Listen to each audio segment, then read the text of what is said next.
You ever wonder why that there's chains between the bays at a service center? I don't have them here, but chains across.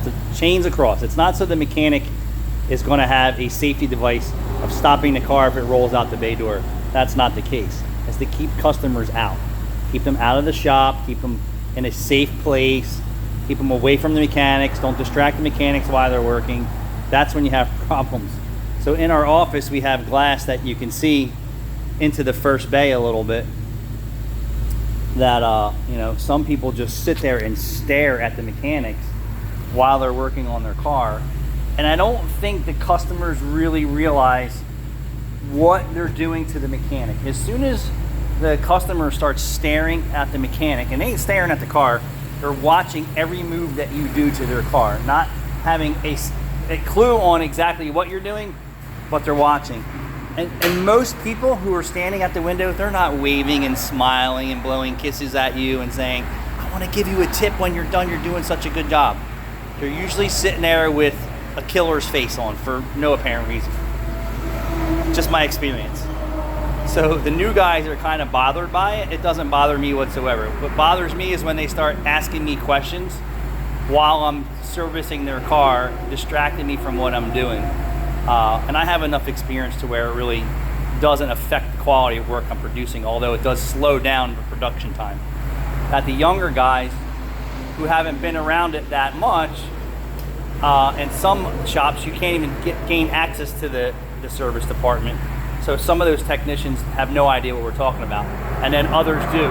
So at Kia, they have like a grand window that the mechanics are stared at, and they actually have seating right at the windows so the customers could sit there and watch every move that they do. What a lot of people don't realize is how uncomfortable that is. So just say it's a normal day and one of your peers at your work is just staring at you, watching you do your job. Right? And you're just like, well, I know we're friends and boys and all that stuff, but why is he staring at me with this killer face? Now, if he's smiling at you and laughing and giggling and all that funny stuff, you kind of get it, but just looking at you with a dead poker face, and you're like, now the guy who's not really used to that becomes uncomfortable. And for me, when people even come to my house to do something, I don't even check their work. When I check their work when I have a problem with it. That's as far as my mind goes. The guy's on the roof, I'm not up there. I'm not up his ass figuring out what he's doing. I didn't tell the heating and air conditioner guy how to start, begin, and end his job or clean up. That's what they're getting paid for. And then when there's a problem with the end of it, then you address it. And you hope that there isn't problems. But it's definitely a distraction. It's even distracting to the counter person. Like, we have people who will just walk back and forth and pace the bays and just like kind of trying to see what we're doing. We're not doing anything more than what you asked us to do. I don't know what goes through people's minds, like, oh, are they putting an aspirin in my battery, or are they doing free work for me? Are they making my car worse than it really is? No, people, that only goes on in the movies. That's not what goes on in the bays. And I'll give you a for instance. Today, and the reason I did this video is because Caleb was kind of distracted, and rightfully so. When someone's just staring at you while you're doing your job, it's a weird experience. And he's doing a tire rotation and balance. I guess he wanted to make sure he was getting what he paid for. I don't know. And so I actually went into the office, and because his poker face was good, I said, "Do you need something or anything?" He's like, "Nope." I said, "Okay." I just walked back out. And then I came out here and I was finishing my job, and then we just finished up another customer's job, and it should have been a 5-minute job turned into a 30-minute job, or actually even probably an hour to change an oxygen sensor because it wouldn't come out. And then I go up in the office and the guy's like, "Hey, my car's making a noise from the dashboard that it never made before." And I'm like, "Yes, it did." He's like, "No, it didn't." I said, "When you handed me your keys to bring your car in, you were sitting in your car, right?"